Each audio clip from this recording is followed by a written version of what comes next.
నమస్తే అండి. నేను ఈరోజు షీర్ కుర్మా స్వీట్ ఎలా చేయాలో చూపిస్తున్నాను. ఈ షీర్ కుర్మా ఇంట్లో ఎప్పుడు చేసుకోము, సేమియా స్వీటే చేసుకుంటాము. ఇది కూడా చాలా టేస్ట్గా ఉంటుంది, పిల్లలకు మాత్రం చాలా ఇష్టము. ఇది ఇలా చేసుకొని ఇంట్లో అందరికీ సర్వ్ చేసినట్లయితే చాలా ఇష్టంగా తింటారు. ఇలా ఎలా చేయాలో చేసి చూపిస్తాను. ఈ షీర్ కుర్మా ప్యాకెట్ తీసుకొచ్చుకొని నెయ్యిలో వేయించాలి. ముందుగా బాండి పెట్టి నెయ్యి వేసి, మంచి నెయ్యి వేసి బాండిలో దోరగా వేయించుకోవాలి. ఇది మాడిపోకుండా మీడియం ఫ్లేమ్లో పెట్టి దోరగా ఇలా కలుపుకుంటూ దోరగా వేయించుకోవాలి. దోరగా వేయించుకొని ఒక ప్లేట్లోకి తీసి పెట్టుకోవాలి. అదే బాండిలో మళ్ళీ పలుకులు వేయించాలి కాబట్టి ఇది తీసి ఒక ప్లేట్లోకి తీసుకొని పక్కకు పెట్టుకోవాలి. లీటర్ పాలు అయితే సరిపోతుంది. ఈ కొన్నే చేస్తున్నాం కాబట్టి లీటర్ పాలలో నీళ్లు కలపకుండా లీటర్ పాలల్లో ఒక గ్లాస్ సగం చక్కెర వేసుకొని బాగా కాగిన తర్వాత గ్లాస్ సగం చక్కెర వేయాలి. వేసి కలిపి బాగా మసలనివ్వాలి పాలను.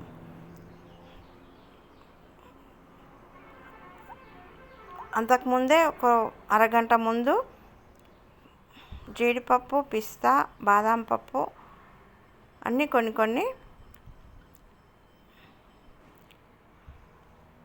ఎండు ద్రాక్షను కూడా వేయాలి. ఎండు ద్రాక్షను నానబెట్టకుండా సరిపోతుంది. కిస్మిస్ను ఇవన్నీ ఇలా నానబెట్టుకోవాలి.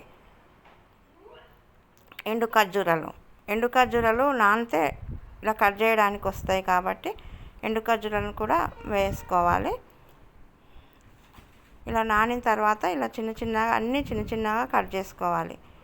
బాదం పప్పు, జీడిపప్పు, సిరంజి పలుకులు అన్నీ వేసుకుంటే పలుకులు ఎక్కువగా ఉంటే ఈ స్వీట్లో చాలా బాగుంటుంది. ఇలా అన్ని పలుకులు ఇలా చిన్నగా కట్ చేసుకోవాలి.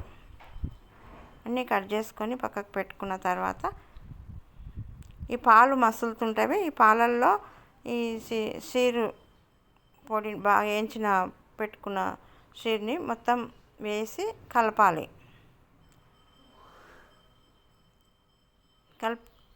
కలిపి పెట్టుకొని ఉడుకుతుంటాయి. ఈ పాలు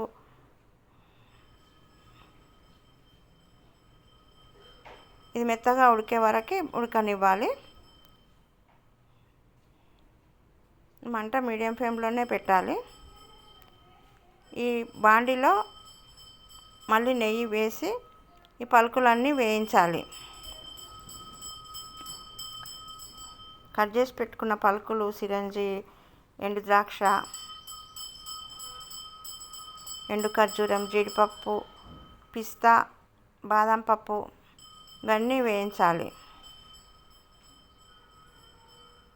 దోరగా వేయించి ఈ ఉడుకుతున్న కీర్లో వేసి కలపాలి అన్నీ పలుకులన్నీ.